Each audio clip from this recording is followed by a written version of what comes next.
किया था।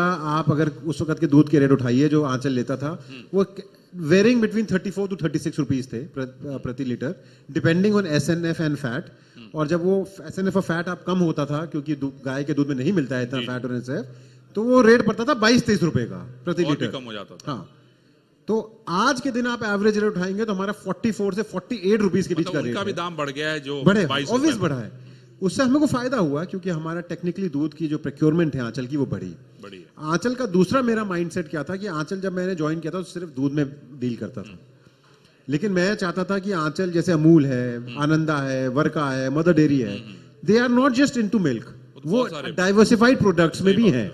तो मैंने इस 1.25 साल के अंदर आंचल को आइसक्रीम में लॉन्च किया, आंचल को फ्लेवर्ड मिल्क में लॉन्च किया, आंचल को कुल्फी में लॉन्च किया, आंचल को हमने। लेकिन आंचल कहाँ पहुंचा, मतलब मैं आपको वही बता रहा हूँ। जी जी। आज के दिन हमने आंचल, दिल्ली में हूँ, हाँ मैं दिल्ली में हूँ, अगर मुझे आंचल चाहिए तो हम कहाँ जाएं? मैं आपको वही बता रहा हूँ। तो आज हमने आंचल के एक नई सोच के साथ हमने आंचल को कैफेज में लॉन्च किया।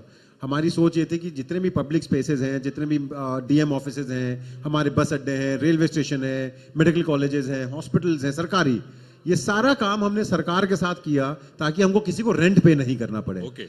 और हमको रेंटल इनकम टेंडर से आई, क्योंकि हमने जहां जहां कैफे खोले वहां वहां हमने रेंट टेंडर पे खोले और हमको सरकार को इनकम हुई। प्लस हमारा फुटफॉल जहां पे मैक्सिमम था वहां पे हमारे कैफेज खोले, तो हमारे प्रोडक्ट की जो है वायबिलिटी लोगों की तरफ बढ़ी। आपने दो चीजें दे दी, एक तो लोगों को दूध जो पिला रहे थे उनको उनका पैसा बढ़ा दिया, सरकार का जो खजाना था उसको भरने का काम किया। तीसरा सबसे बड़ा काम हुआ, हमने जो आइसक्रीम लॉन्च करी, हमने सिर्फ 2 जिलों में टेस्ट के तरीके से आइसक्रीम लॉन्च करी थी, देहरादून और नैनीताल। अच्छा। और हमने 2 महीने के अंदर अंदर 70 लाख रुपए की आइसक्रीम सेल करी आंचल की, फॉर द फर्स्ट टाइम।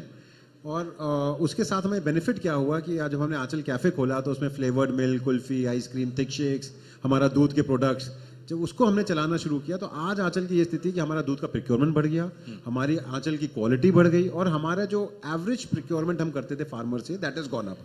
तो ये 3 चीजें आंचल में हमने सबसे बड़ी करी है। दूसरा जो गंगा गाय योजना है, क्योंकि देखिए मेरा एक बहुत स्पष्ट मेरा सोच है कि हमारे उत्तराखंड की जो ग्रामीण अर्थव्यवस्था है वो आज भी कहीं ना कहीं पशुपालन के साथ, दुग्ध विकास के साथ, हमारे मत्स्य पालन के साथ जुड़ी हुई है।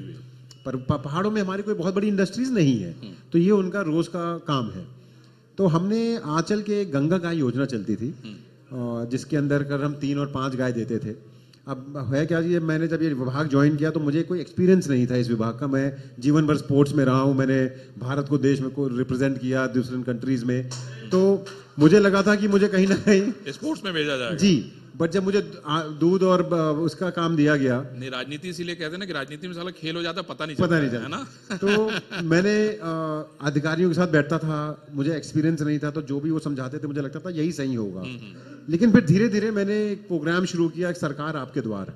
अच्छा। और जिस भी जिले में मैं जाता था प्रोग्राम करने में, छोटे पशुपालक जो हैं, जिसके पास 2 गाय है, 5 बकरी है, 10 बकरी है, 3 भैंस हैं, मैं उनके घर जाता था। अच्छा। और उनके साथ सीधा संवाद करता था एज अ मिनिस्टर कि आप बताइए परेशानियां क्या हैं, आपके लिए क्या कर सकते हैं, क्योंकि जो भी policies end of the day हम बना रहे हैं। क्या किया आपने?